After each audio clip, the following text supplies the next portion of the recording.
This is 2.5 days actually, I would say 2, but it's kind of 2.5 days of it being in nested. Welcome back to Kite Fire Shorts, by the way.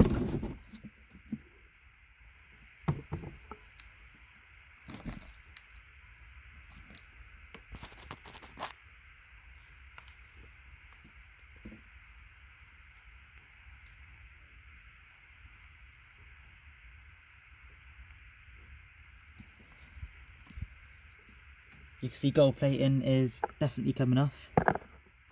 Those would be off first, those phone keyboard parts.